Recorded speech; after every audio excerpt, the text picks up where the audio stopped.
Hi అందరికీ. కాకరకాయ చేదన్న వాళ్ళకి ఇలాగ కాకరకాయ మసాలా చేసి పెట్టండి. చాలా ఇష్టంగా తింటారు. పిల్లలు కూడా అంతే ఇష్టంగా తింటారు. వాళ్ళకి అర్థం కాదు ఇది చేపల పులుసా కాకరకాయ మసాలా అని అర్థమే కాదు. సో ఇక్కడ నేను 2 పెద్ద సైజు కాకరకాయలు తీసుకున్నాను. నెక్స్ట్ 1 టీ స్పూను నువ్వులు, పల్లీలు, చిన్న స్పూన్ ఏమో జీలకర్ర, అలాగే 1 టీ స్పూను ధనియాలు, చిటికెడు మెంతులు తీసుకున్నాను అనమాట. వీటిని చిన్న సిమ్ మంటన పెట్టుకొని మంచిగా వేయించుకోండి గోల్డెన్ కలర్లో వచ్చేలాగా. తర్వాత చిన్న సైజు ఉల్లిగడ్డ, నిమ్మకాయ సైజు అంతా చింతపండు తీసి నానబెట్టాను. తర్వాత ఈ కాకరకాయలకి పైన ఉన్న పొట్టు ఉంటుంది కదా, అది మొత్తం తీసేయండి. చేదు అనేది రాదు అనమాట. తర్వాత మంచిగా కడుక్కొని కాకరకాయలని ఇలాగా పొడుగు కట్ చేయండి. వాటిలో ఉన్న గింజలు ఉంటాయి కదా, అవి తీసేయండి. ఎందుకంటే అవి పంట కింద వస్తే కొంచెం టేస్ట్ అనేది చేంజ్ అవుతుంది.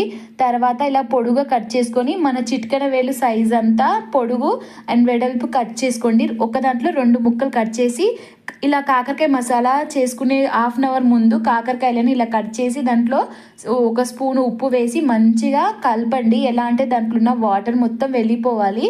అప్పుడే చేదు అనేది మొత్తం చచ్చిపోతుంది అనమాట. నెక్స్ట్ పల్లీలను వేయించుకోండి.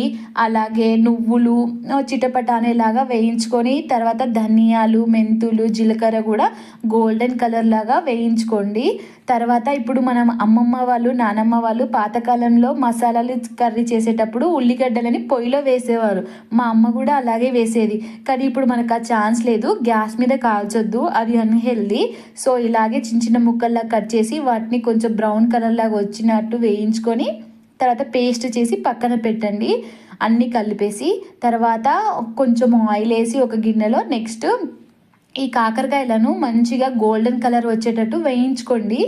అప్పుడు చేదు అనేది మొత్తం చచ్చిపోతుంది. ఇప్పుడు ఏంటంటే నేను ఒకటి గమనించారు, ఒక టిప్ ఏంటంటే కాకరకాయ మసాలా ఇలా కాకరకాయ కర్రీ చేసేటప్పుడు మూత అనేది పెట్టుకోవాల్సిన అవసరం లేదు.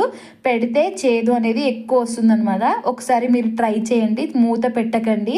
ఇప్పుడు మసాలాలు మంచిగా నూనె అనేది విడిచేటట్టు కలుపుకొని తర్వాత కరివేపాకు, అల్లం వెల్లిపాయ, పసుపు వేసుకొని మంచిగా కలపండి. చింతపండు పులుసు వేసేసి కావాల్సినంత వాటర్ వేసుకోండి. ఎంత చిక్క కావాలో అంత, కొంచెం పలుచగా వేసుకుంటే మరిగేటప్పుడు చిక్కగా అవుతుంది.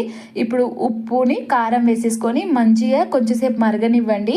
తర్వాత మనం వేయించుకున్న కాకరకాయలు ఉంటాయి కదా, అవి దాంట్లో వేసేయండి. ఇక్కడ 2 పచ్చిమిర్చిలు పొడుగ్గా ఇలా కట్ చేసి దాంట్లో వేసేయండి.